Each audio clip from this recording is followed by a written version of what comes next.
खबर के साथ देहरादून से बड़ी जानकारी आपको बताएं। एफडीए और विजिलेंस टीम की संयुक्त छापेमारी, दूध की डेयरी पर फूड एंड ड्रग्स एडमिनिस्ट्रेशन का छापा। अनियमितताओं की जानकारी पर बड़ी कार्रवाई की गई है। डेयरी में कई तरह की गड़बड़ियां और खामियां पाई गई हैं और कई डेयरियों के अंदर गंदगी का अंबार भी देखने को मिला। तो 3 जगहों से पनीर और दूध उत्पादों के लिए सैंपल भी लिए गए और सेफ्टी पैरामीटर्स को लेकर 12 डेयरियों को नोटिस भी चस्पा किया गया, नोटिस दिया गया और रिपोर्ट आने के बाद आगे की कार्रवाई की जाएगी। तो रिपोर्ट आने के बाद आगे की कार्रवाई की जाएगी। देहरादून से बड़ी जानकारी आपको दे रहे हैं। एफडीए और विजिलेंस टीम की संयुक्त छापेमारी, दूध की डेयरी पर फूड एंड ड्रग्स एडमिनिस्ट्रेशन की छापेमारी। अनियमितताओं की जानकारी पर ये बड़ी कार्रवाई की गई है। बताते चले कि डेयरी में कई तरह की गड़बड़ियां, कई तरह की खामियां पाई गई और कई डेयरियों के अंदर गंदगी का अंबार भी देखा गया। 3 जगहों से पनीर और दूध उत्पादों के लिए सैंपल भी लिए गए और सेफ्टी पैरामीटर्स को लेकर 12 डेयरियों को नोटिस भी दिया गया और आगे की कार्रवाई, रिपोर्ट आने के बाद आगे की कार्रवाई की जाएगी।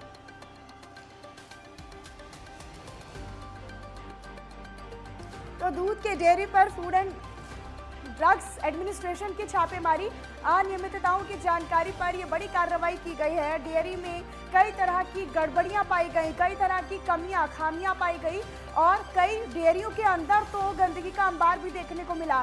3 जगहों से पनीर और दूध उत्पादों के सैंपल लिए गए जो आज आगे जांच के लिए जाएंगे और रिपोर्ट आने के बाद आगे की कार्रवाई इन सभी डेयरियों के ऊपर होगी। तो रिपोर्ट आने के बाद आगे की कार्रवाई की जाएगी। एफडीए और विजिलेंस टीम की संयुक्त छापेमारी, देहरादून में दूध की डेयरी पर फूड एंड ड्रग्स एडमिनिस्ट्रेशन का छापा। अनियमितताओं की जानकारी मिलने पर यह बड़ी कार्रवाई की गई है और इस छापेमारी में, इस कार्रवाई के दौरान डेयरी में कई तरह की खामियां पाई गई, गंदगी का अंबार देखने को मिला कई डेयरियों पर और 3 जगहों से पनीर और दूध उत्पादों के सैंपल भी लिए गए हैं। सेफ्टी पैरामीटर्स को लेकर 12 डेयरियों को नोटिस भी दिया गया है। कहीं पर सेफ्टी को लेकर जो व्यवस्थाएं हैं, सुरक्षा को लेकर व्यवस्थाएं, वो कहीं पर नहीं पाई गई, तो कहीं पर गंदगी का अंबार देखने को मिला और कहीं पर सैंपल्स लिए गए और रिपोर्ट आने के बाद अब आगे की कार्रवाई की जाएगी। तो दूध की डेयरी पर फूड एंड ड्रग्स एडमिनिस्ट्रेशन की छापेमारी हुई और इस कार्रवाई के तहत ही सैंपल्स भी लिए गए, दूध और पनीर उत्पादों के सैंपल लिए गए और कई डेयरियों के अंदर गंदगी का अंबार भी देखने को मिला। 3 जगहों से पनीर के सैंपल और दूध उत्पादकों के सैंपल लिए गए और सेफ्टी पैरामीटर्स के तहत 12 डेयरियों को नोटिस भी चस्पा किया गया, नोटिस दिया गया। तो एफडीए एंड विजिलेंस टीम की तरफ से छापेमारी हुई, फूड एडमिनिस्ट्रेशन की तरफ से, फूड एंड ड्रग एडमिनिस्ट्रेशन की तरफ से ये कार्रवाई की गई। अनियमितताओं की जानकारी लगातार मिल रही थी, शिकायतें लगातार मिल रही थी, जिस पर कार्रवाई करते हुए छापेमारी हुई। उपेंद्र हमारे संवाददाता फोन लाइन पर हमारे साथ जुड़े हुए हैं, सीधा उन्हीं का रुख करते हैं। उपेंद्र, अभी क्या कुछ ताज़ा अपडेट है? कितनी डेयरियों को नोटिस दिया गया है और क्या कुछ खामियां पाई गई? देखिए, जो खाद्य एफडीए और विजिलेंस की टीम के द्वारा देहरादून में अलग अलग जगहों पर जो है वो छापेमारी की गई और खासतौर पर जो दूध डेयरियां हैं वहां पर कई सारी अनियमितताओं की जो शिकायतें लगातार एफडीए को मिल रही थी, विजिलेंस की टीम को जिस बात से लगातार मिल रही थी, उसके तहत जो है ये कार्रवाई की गई है और देहरादून के नेहरू कॉलोनी के गोपाल डेयरी में छापेमारी की गई है और वहीं हनुमान चौक पर भी ये दूध और पनीर में जो गड़बड़ियां पाई जा रही थी उसको लेकर छापेमारी की गई। तो सुबह जैसे कि पनीर जो है दूध की दुकानों पर जैसी सप्लाई हो रहा था, उसी समय जो है विजिलेंस और एफडीए की टीम के द्वारा जो है ये छापेमारी की गई। तो कई जगह पर ये भी देखा गया कि गंदगियों का अंबार जो है दुग्ध डेयरी में जो है वो लगाया गया था। उपेंद्र, शिकायत किसके द्वारा की गई? क्या जो कस्टमर्स यहाँ पर आते हैं डेयरियों में, जो प्रोडक्ट्स लेते हैं, सामान लेते हैं, उनके द्वारा ये शिकायतें की गई थी जिसके बाद ये बड़ी कार्रवाई की गई है? और साथ ही ये भी सवाल मेरा रहेगा कि आगे क्या ये कार्रवाई अभी तक जारी है? आगे क्या हो सकता है कि और भी डेयरी पर ये छापेमारी हो सकती है? बिल्कुल जाहिर सी बात है, जो ग्राहक जिस प्रकार से दूध डेयरी में जो है जो सामान के लिए जो जाते हैं उनके द्वारा जो है ये सूचना दी गई थी। हालांकि उन्होंने नाम जो है किसी का भी नहीं दिया है, लेकिन ये जरूर है कि जैसे उनका ये भी कहना था कि ग्राहकों के द्वारा जो है ये सूचना मिली थी कि अनियमितताएं जो है कई दूध डेयरियों में पाई जा रही है, पनीर जो है काफी खराब हो रहा है, काफी जिससे जो है गरीबों का मौसम है, और ऐसे में जो खराब पनीर जिस प्रकार से आ रहा है, इससे जो है तबियत बिगड़ने की जो है वो चांसेस ज्यादा हो जाते हैं। तो ऐसे में ये फूड सेफ्टी द्वारा जो है ये कार्रवाई की गई, और अभी जिस प्रकार से 3 जगहों से पनीर के जो सैंपल है और दूध के जो सैंपल है वो रुद्रपुर भेज दिए गए हैं, और उसके बाद जो वहाँ से अपनी रिपोर्ट नजर लगातार बनाकर रखिएगा, आगे भी आपसे जानकारी लेते रहेंगे, आप बने रहिएगा, आगे भी खबरों पर आपसे जानकारी लेंगे।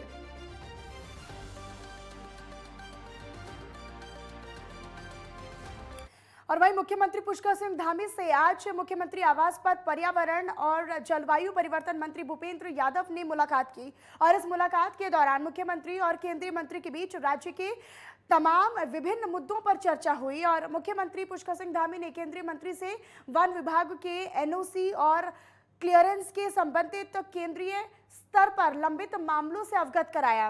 वहीं दूसरी ओर केंद्रीय मंत्री भूपेंद्र यादव ने इस मुलाकात के दौरान ये कहा कि केंद्र स्तर पर लंबित वन विभाग सभी मामलों का शीघ्र समाधान किया जाएगा, और इस दौरान दोनों के बीच वनाग्नि जैसी घटनाओं को रोकने के लिए भी चर्चा हुई।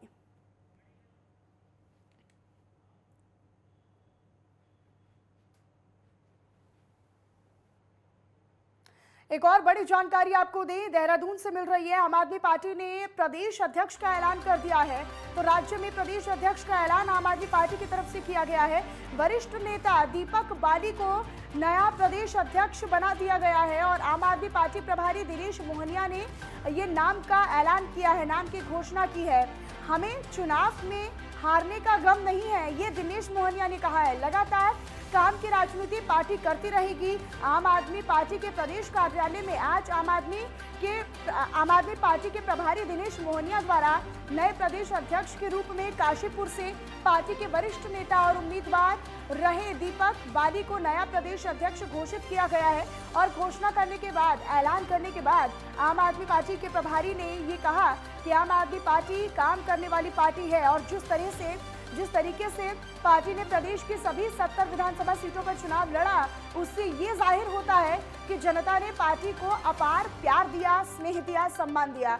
उन्होंने आगे ये भी कहा कि हमें चुनाव में हारने का कोई गम नहीं है, लेकिन आम आदमी पार्टी ने जो मेहनत की इस चुनाव में, इससे ज्यादा मेहनत भविष्य में करेगी, और लगातार काम की राजनीति पार्टी करती रहेगी। वहीं आम आदमी पार्टी के नए प्रदेश अध्यक्ष दीपक बाली ने ये कहा कि पार्टी ने उन्हें जो जिम्मेदारी सौंपी है, जो जिम्मा सौंपा है उन्हें, उस उम्मीद पर वो पूरी तरीके से खरा उतरेंगे। उन्होंने पार्टी के शीर्ष नेतृत्व का उन पर भरोसा, उन पर आश्वासन जताने के लिए आभार जताया। उन्होंने इस दौरान ये कहा कि आम आदमी पार्टी का कार्यकर्ता कभी भागता नहीं है, वो जीतता है और सीखता है।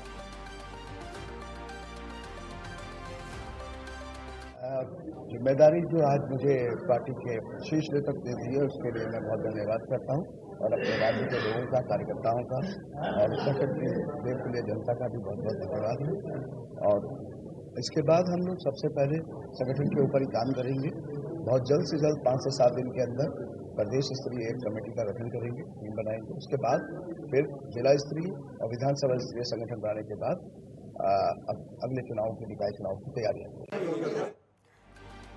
तो आम आदमी पार्टी ने प्रदेश अध्यक्ष का ऐलान कर दिया है। उपेंद्र राणा हमारे संवाददाता लगातार हमारे साथ फोन लाइन पर जुड़े हुए हैं। उपेंद्र, आम आदमी पार्टी ने नए प्रदेश अध्यक्ष के तौर पर दीपक बाली को उम्मीदवार बनाया है, जिम्मेदारी उन पर सौंपी है, किस तरीके से समझा जाए, क्या आगे की रणनीति रहेगी आम आदमी पार्टी की, कितनी मजबूती इसके द्वारा मिलेगी?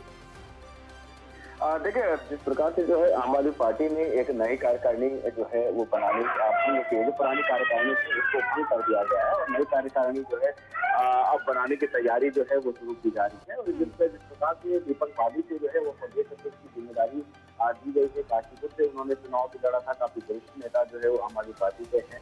और ऐसे में ये देखा जा रहा है कि अब जो नगर निगम के जो चुनाव, नगर पालिका के जो चुनाव हुए, उसमें भी बड़ी भूमिका के साथ जो है इस बार आम आदमी पार्टी जो है चुनाव लड़ेगी। आने वाले 2024 में लोकसभा का चुनाव लड़ने की तैयारी कर रही है। साथ ही सबसे पहले जिस प्रकार से अब चंपावत में एक चुनाव होना है, जहाँ से पूर्व मुख्यमंत्री जो है चुनाव लड़ रहे हैं, तो पार्टी ये तय करने अभी हालांकि ये तय नहीं कर पाई है कि वहाँ से चुनाव लड़ना है या नहीं, इस पर विचार करेगी। लेकिन ये जरूर है कि नगर निगम और नगर पालिका के जो चुनाव 2023 में होने हैं, उसके लिए कहीं ना कहीं भूमिका तैयार करने की कोशिश जो है पार्टी की ओर से किया जा रहा है, और संगठन को नए तरीके से जो है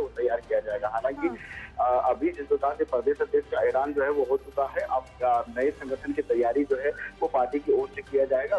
नई कार्यकारिणी तैयार करते हुए जो कहीं ना कहीं पार्टी का विस्तार। लेकिन उपेंद्र, जिस तरीके से दिनेश मोहनिया ने ये घोषणा करते हुए, ऐलान करते हुए कहा कि हमें चुनाव में हारने का कोई गम नहीं है और आगे भी ये पार्टी काम करती रहेगी, सीखने वाली पार्टी है, निश्चित तौर पर समझा जाए आने वाली चुनौतियों के लिए बिल्कुल अपने आप को तैयार कर रही है आम आदमी पार्टी प्रदेश में।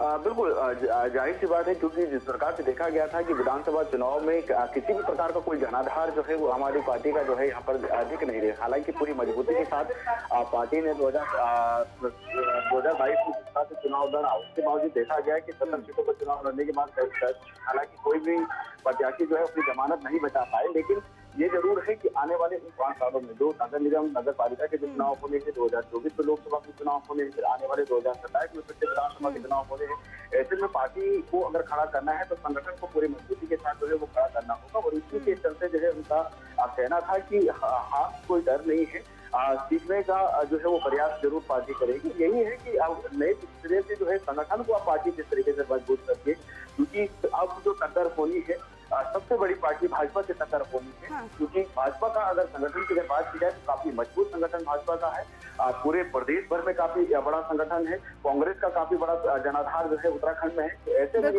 में एक मजबूत विकल्प के तौर पर उपेंद्र, आम आदमी पार्टी जो है वो प्रदेश में जनता के सामने खड़ी है, चाहे वो नगर निगम के चुनावों की बात हो या फिर उपचुनाव की बात हो या फिर आने वाले चुनौतियों की बात हो। लगातार विकल्प के तौर पर, एक मजबूत विपक्ष के तौर पर अपने आप को आगे आने वाले समय में आम आदमी पार्टी देख रही है। उपेंद्र, आप अपनी नजर लगातार बनाकर रखिएगा, आगे भी आपसे जानकारी लेते रहेंगे। बहुत शुक्रिया आपका इस तमाम जानकारी और अपडेट के लिए।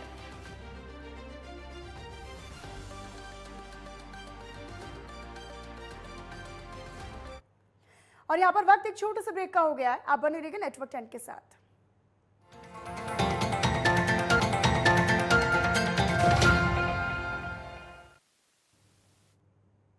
स्वागत है एक बार फिर से आप सभी खबरें के बाद। रुक करते हैं बुलेटिन में कुछ और खबरों की तरफ। उत्तराखंड में धामी सरकार के 1 महीने के कार्यकाल में किए गए जन सरोकार के कार्यों को लेकर बीजेपी कार्यकर्ता अगले महीने जनता के बीच जाएंगे और अपने सरकार की उपलब्धियों को उनकी जानकारी लोगों तक देंगे। और इसके साथ ही साथ बीजेपी प्रदेश अध्यक्ष मदन कौशिक ने जानकारी देते हुए ये बताया कि प्रदेश के सभी 252 मंडलों में हमारे प्रशिक्षण शिविर पहले ही लगाए जा चुके हैं और अब आने वाले महीने के पहले सप्ताह से जिलों के पदाधिकारियों के प्रशिक्षण शिविरों का आयोजन भी किया जाएगा, जिसके लिए संगठन स्तर पर तैयारियां पूरी कर ली गई हैं।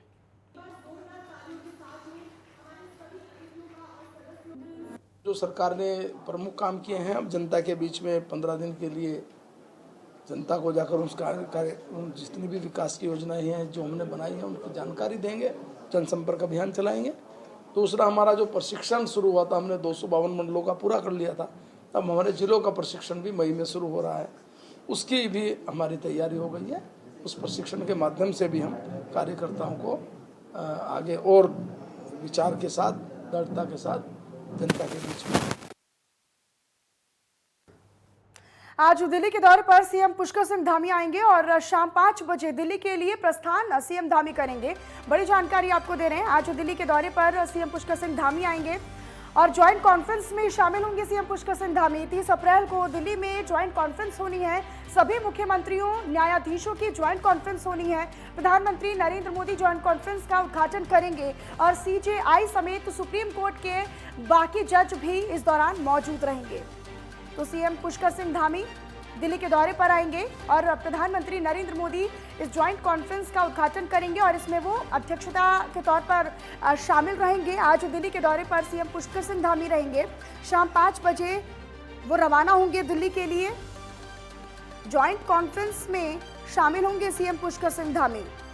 30 अप्रैल को दिल्ली में ज्वाइंट कॉन्फ्रेंस का आयोजन होगा, जिसमें सभी मुख्यमंत्रियों न्यायाधीशों की ज्वाइंट कॉन्फ्रेंस होनी है और प्रधानमंत्री नरेंद्र मोदी ज्वाइंट कॉन्फ्रेंस की अध्यक्षता करेंगे।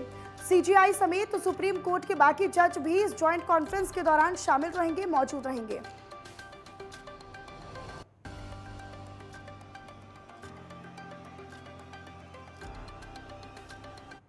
ज्ञानेंद्र तिवारी हमारे संवाददाता ज्यादा जानकारी के साथ हमारे साथ लाइव जुड़े हुए। सीधा ज्ञानेंद्र, आप ही का रुख करूंगे। आज दिल्ली के दौरे पर सीएम पुष्कर सिंह धामी रहेंगे, किस वक्त वो वहां पहुंचेंगे और क्या कुछ उनका पूरा कार्यक्रम रहेगा? क्योंकि 30 अप्रैल को होने जा रही जो दिल्ली में ज्वाइंट कॉन्फ्रेंस है उसमें हालांकि वो शामिल रहेंगे, और क्या कुछ उनका पूरा दौरे की क्या कुछ ताजा अपडेट? देखिए, शाम 5 बजे देहरादून से वो दिल्ली के लिए रवाना होंगे। खासतौर पे अगर हम देखें, कल जो सीजे सम्मेलन होने वाला है, कई राज्यों के जो मुख्यमंत्री हैं, सभी 25 जो हाई कोर्ट के जो मुख्य न्यायाधीश हैं उस सम्मेलन में हिस्सा ले रहे हैं। और ख़ास तौर पे देखा जाए तो पुष्कर सिंह धामी उत्तराखंड के मुख्यमंत्री भी इस सम्मेलन का हिस्सा बनने वाले हैं।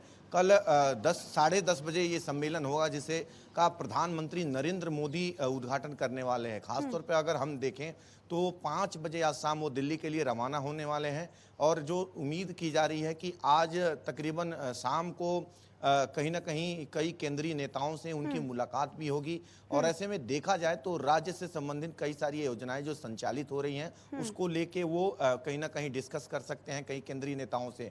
अगर हम फोकस करें तो 3 मई से 4 धाम यात्रा की शुरुआत होने वाली है। ऐसे में उम्मीद जताई जा रही है कि 6 मई को जो केदारनाथ के जो कपाट खुलने वाले हैं उस दौरान प्रधानमंत्री नरेंद्र मोदी केदार धाम आ सकते हैं। और ऐसे में जो निमंत्रण है वो मुख्यमंत्री पुष्कर सिंह धामी की तरफ से प्रधानमंत्री को पहले ही दिया जा चुका है। और ऐसे में उम्मीद भी जताई जा रही है कि इस बाबत भी मुलाकात जो है प्रधानमंत्री से पुष्कर सिंह धामी की हो सकती है। दूसरी तरफ देखें तो जेपी नड्डा से भी संभावनाएं जताई जा रही हैं कि मुलाकात होगी, क्योंकि उपचुनाव जो होना है, सीट का जो ऐलान है वो हो चुका है कि जो मुख्यमंत्री हैं उपचुनाव जिस तरीके से वो लड़ने वाले हैं। और ऐसे में चंपावत विधानसभा सीट है जहां से वो चुनाव लड़ेंगे। तो ऐसे में जो तैयारियां हैं प्रदेश स्तर पे इस उपचुनाव को लेके क्या कुछ एजेंडा है पार्टी की, इस दौरान इस बात को लेके भी वो जेपी नड्डा से बातचीत करेंगे। और इसके अलावा अगर हम देखें, कल जो सम्मेलन होने वाला है, जो सीजे सम्मेलन है, इसके पहले 2016 में ये सम्मेलन हुआ था और फिर 2022 में ये सम्मेलन होने वाला है। और ख़ास तौर पे जो न्यायपालिका है, पूरे देश की जो न्यायपालिका है उसमें किस तरीके से सुधार लाया जाए, कनेक्टिविटी और किस तरीके से बेहतर किया जाए, यही वजह है कि सभी राज्यों के मुख्यमंत्रियों को इसमें आमंत्रित किया गया है। सभी 25 जो मुख्य न्यायाधीश हैं हाई कोर्टों के, उनको बिल्कुल भी इसमें ज्ञानेंद्र, सम्मिलित किस किया तरीके जा से रहा है। और कनेक्टिविटी खास का तौर पे जिस तरीके से आप जिक्र कर रहे हैं कि न्यायपालिका कनेक्टिविटी है को उसको सुगम किस किया तरीके जाए, से और आप ये भी बता रहे हैं कि पुष्कर सिंह धामी जो है वो प्रधानमंत्री नरेंद्र मोदी को आमंत्रण भी भेज सकते हैं यात्रा के संबंध में। लेकिन अगर हम इस ज्वाइंट कॉन्फ्रेंस की बात करते हैं, किन मायनों में खास हो जाती है, किन बिंदुओं को लेकर ये खास है? क्योंकि तमाम जो प्रदेशों के मुख्यमंत्री हैं वो इसमें शामिल रहेंगे, तमाम जो सुप्रीम कोर्ट के बाकी जज हैं, न्यायाधीश हैं, वो भी इसमें शामिल रहेंगे। क्या कुछ वो बिंदु हैं जो ज्वाइंट कॉन्फ्रेंस को इतना अहम बना देते हैं? देखिए, दिल्ली में कल 10:30 बजे जो सम्मेलन होने वाला है, जो सीजे सम्मेलन हो रहा है, खास तौर पे सभी राज्यों के मुख्यमंत्री और मुख्य न्यायाधीशों को जो बुलाया गया है, खास तौर पे ये कोशिश की जा रही है कि सभी राज्यों की जो कानून व्यवस्था है, हाई कोर्ट की या छोटे जो न्यायपालिकाएं हैं, उनको किस तरीके से बेहतर किया जाए, सबकी जो कनेक्टिविटी है वो किस प्रकार से सुधारा जाए, इस बात पे फोकस रखा जाएगा। और इसके अलावा ये भी कहीं ना कहीं चर्चा का विषय होगा कि 2016 में इस बैठक में जो निर्णय लिए गए थे कि आगामी दिनों पे उस पर काम होना है, उस पर ये भी देखा जाएगा कि कितना काम हुआ है खास तौर पे। और ऐसे में देखा जाए तो जो कहीं ना कहीं कानून व्यवस्था है उसको कितना और सरल किया जा सकता है। और जो कोर्टों की कहीं ना कहीं देखा जाता है कि लंबे समय में लंबा एक वक्त लगता है प्रोसीजर में, इसको किस प्रकार से और सरली इसमें लाया जाए। तो ये तमाम ऐसे बिंदु हैं, इन पे जो चर्चाएं हैं वो होने वाली है। और ऐसे में सभी राज्यों के जो मुख्यमंत्री हैं, मुख्य न्यायाधीश हैं, वो इसमें सम्मिलित होंगे। प्रधानमंत्री नरेंद्र मोदी इसकी अध्यक्षता करने वाले हैं। और कहीं ना कहीं संविधान और कानून को एक बेहतर तरीके से संचालित करने के लिए समय समय पे इस तरह के सम्मेलन की आवश्यकता भी है कि कानून को और ठोस बनाया जाए, निर्णायक बनाया जाए, ताकि जो है एक लंबा वक्त प्रोसीजर में लगता है, कोर्ट के लंबा वक्त लगता है, लोगों को काफी समय लगता है, तो उसे किस कहीं ना तरह कहीं उसको सहूलियत भी और लाया सुगम और जाए, आसान बनाया जाए, उसके कहीं ना कहीं सरलीकरण को connectivity लेकर के भी दौर चर्चा हो सकती है। और कई और अहम बिंदु हैं जो इसमें ज्वाइंट कॉन्फ्रेंस के दौरान चर्चा होगी, और वो तमाम जो बातें हैं वो रखी जाएंगी। ज्ञानेंद्र, आपका बहुत शुक्रिया इस तमाम जानकारी और अपडेट के लिए। और वहीं मसूरी देहरादून मार्ग पर सड़क किनारे हो रहे अवैध अतिक्रमण को और निर्माण कार्यों को लेकर जिला प्रशासन ने कार्रवाई अपनी शुरू कर दी है और जिलाधिकारी डॉक्टर राजेश कुमार के निर्देशों के बाद एसडीएम सदर मनीष कुमार और एसडीएम मसूरी नरेश चंद्र दुर्गापाल के नेतृत्व में अतिक्रमण को हटाने की कार्रवाई की गई। बताते चले कि मसूरी देहरादून रोड पर लोक निर्माण विभाग द्वारा सड़क किनारे 26 अवैध निर्माणों को चिन्हित किया गया, जिनको ध्वस्त करने की कार्रवाई अभी की जा रही है। वहीं मसूरी देहरादून विकास प्राधिकरण ने मसूरी देहरादून रोड पर सड़क किनारे 202 पक्के निर्माण को चिन्हित किया है और इसको लेकर प्राधिकरण द्वारा अवैध निर्माण को हटाने के लिए निर्देश भी दिए गए हैं। माना यह भी जा रहा है कि अगले 2 दिनों में बड़े अवैध निर्माणों पर भी बड़ी कार्रवाई हो सकती है। और वहीं पौड़ी में पीपीपी मोड़ पर चल रहे जिला अस्पताल में नई सिटी स्कैन मशीन को लगाया जाना है, जिसके लिए पुरानी मशीन का डी इंस्टॉलेशन का काम चल रहा है और इसी को लेकर जिला अस्पताल के एमएस गौरव रतूड़ी ने जिला अस्पताल की सिटी स्कैन मशीन के खराब होने की बात को निराधार बताते हुए ये कहा कि डी इंस्टॉलेशन के काम में थोड़ी सी परेशानी आ रही है और इस पूरी प्रक्रिया में 2 दिन का समय लगता है। साथ ही साथ ये भी उन्होंने जानकारी दी और कहा कि नई आधुनिक मशीन आज अस्पताल पहुंच जाएगी, जिसके इंस्टॉलेशन कार्य में 4 दिन का समय लगेगा। एमएस गौरव रतूड़ी ने ये जानकारी दी और कहा कि नई मशीन लगने के बाद पौड़ी के लोगों को बेहतर सुविधाएं मिल सकेंगी। नहीं सर, ये जो सिटी स्टॉल मशीन के ख़राब होने की बात है, ये पूरी तरह से भ्रमित एक वो है। ऐसा है कि हमारे जो नया सिटी स्कैन मशीन है जो 64 स्लाइस है, जो अभी प्रेजेंटली जो है वो 16 स्लाइस की मशीन है और जो अब नई आ रही है वो 64 स्लाइस की मशीन है। वो आज यहाँ पे पौड़ी डिस्ट्रिक्ट अस्पताल पहुँच जाएगी। तो उससे पहले इसको डी इंस्टॉलेशन का कुछ प्रोसेस हमें स्टार्ट करना होता है, क्योंकि पुरानी मशीन हटानी है तो उसमें 1-2 दिन का समय लगता है। उसके बाद नई मशीन जो इंस्टॉल होनी है उसमें भी अगले 2-4 दिन का समय लगेगा।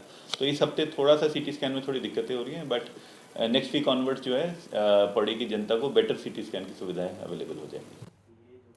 वहीं ऋषिकेश नरेंद्र नगर विधानसभा क्षेत्र में आग की वजह से हजारों हेक्टेयर वन संपदा जलकर खाक हो चुकी है और आग इतनी विकराल रूप धारण कर चुकी है कि अब कई गांव इसकी चपेट में आ चुके हैं। लगातार आग गांव की तरफ बढ़ रही है और ग्रामीणों के द्वारा आग को बुझाने की लगातार कोशिश हो रही है। वहीं गांव के जो ग्रामीण हैं उनमें गुस्सा है, आक्रोश है कि आग लगातार गाँव की तरफ बढ़ रही है, लेकिन वन विभाग के अधिकारी या फिर और कोई भी कर्मचारी अभी तक आग बुझाने के लिए नहीं पहुंचा है।